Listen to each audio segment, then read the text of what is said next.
Hi everybody, Brother Paul from Singapore. Glad that you can join and watch this video. I pray that this video will be a blessing to you. This short sermon, this short sharing will be a blessing to you. Today I'm taking the passage from 2 Corinthians chapter 4 and reading from verse 1. I'm using the New King James Version. So if you can, look it up. 2 Corinthians chapter 4, reading from verse 1. Therefore, since we have this ministry, as we have received mercy, we do not lose heart, but we have renounced the hidden things of shame, not walking in the craftiness, nor handling the word of God deceitfully, but by the manifestation of the truth, commending ourselves to every man's conscience in the sight of God. Just want to stop there on verse 2. He says that this, if you, like me, are serving God, not necessarily as a preacher, not necessarily as a pastor, not necessarily as a ministry, but even just as a volunteer, whether in the children's church, whether in music department, or even the background in logistics, or all the multimedia that nobody sees. They only see what you produce. They don't see the people doing it. The reason why we do it is because we receive the mercy of God. We receive the grace of God for us to be able to function in that way. And the way we do things, the way we serve God, is not by mishandling the word of God, quoting scripture just to benefit us, but really handling the word of God by the manifestation of truth, not commending ourselves, but commending ourselves to every man's conscience in the sight of God. That means that we can be transparent, that we allow people to see Jesus in us, not ourselves.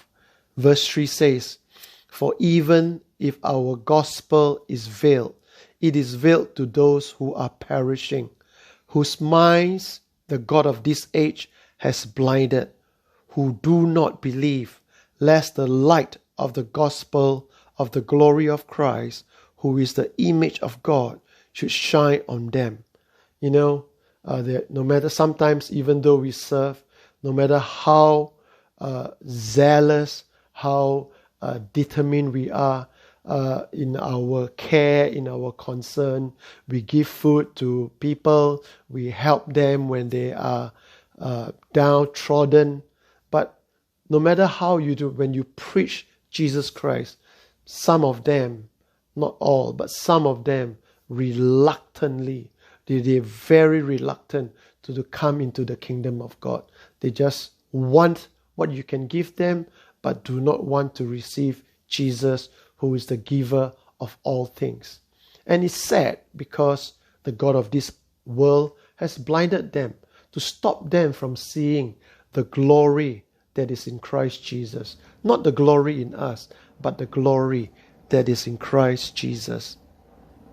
For we do not preach ourselves, but Christ Jesus the Lord, and ourselves your bond servant for Jesus' sake. Verse 5 says, we are not to preach ourselves. Often, many a times when we see new people coming into the ministry, whether it's ushering, whether it's worship, whether it's starting a ministry, starting a cell group, starting a church, you find people are very zealous. You find people that are very focused. They'll put aside all their differences and they will do it for the glory of God. But as they grow, as they spend time, effort and resources, it becomes, unfortunately, a focus shifted from Jesus Christ to themselves. From Jesus Christ, what God has called them to do, to what they want done for themselves. And often we find that it is not because they are evil, it is because they become comfortable in wanting that space. They want to have something for their name's sake, not for the name of Jesus Christ. Paul wrote and said this in verse 5, "For we do not preach ourselves, but Christ Jesus the Lord, and ourselves as bondservant for Jesus' sake." You know, when as a servant for myself, I see myself as a servant of Jesus Christ. And sometimes, even though I do not enjoy the things that has happened, I do not like the things, the way things happen, guess what? I begin to sit back and tell myself, hey, Jesus is my Lord. Jesus is my Master. And even though I am in Christ, I am a son of God. My position is not to question God. Even I do question God. Why? My position is not to question God so much that I stop serving God, but rather I move on through. Just like what the Bible says, He calls light to shine out of darkness. All right? It says that it is God, verse 6, for it is God who commanded light to shine out of darkness. Often, many of us, as we go through difficulties, many of us, as we grow through challenges, we want God to take us over, around. But often, God will want us to go through it.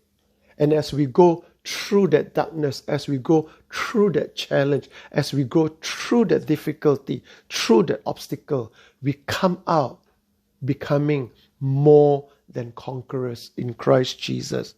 Verse 6 says, "For it is God who commanded light to shine out of darkness, who has shone in our hearts to give the light of the knowledge of the glory of God in the face of Jesus Christ." My personal journey with God is that even though I myself has asked God to take me over or around, often when God lead me through that darkness, I begin to see His wisdom. I begin to see the knowledge of why God do that. I begin to understand, to see God's glory in the face of our Lord Jesus Christ. And why is that so? It is because God wants that glory to shine out of us. That glory that is in us, that He has put us, the power of the Holy Spirit living in us. God wants that to come out of us. But if we are always running away, if we are always trying to stay away, we are trying to keep our own comfort zone, guess what? Often we will still come to the point where we have to ask ourselves, maybe a year, maybe 2 years, maybe 10 years later, that we have come ourselves, do we want to trust God to take us through? So beloved, in verse 7 it says, "But we have this treasure in earthen vessel, that the excellence of the power that may be of God and not of us."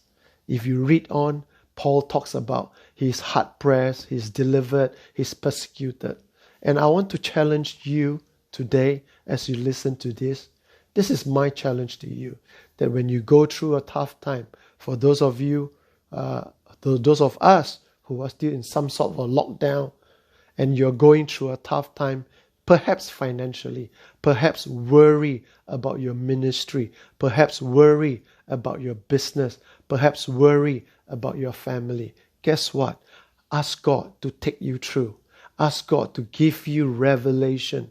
And right now, ask God to give you wisdom how to handle this situation. Do you know why? Because you have that power in you.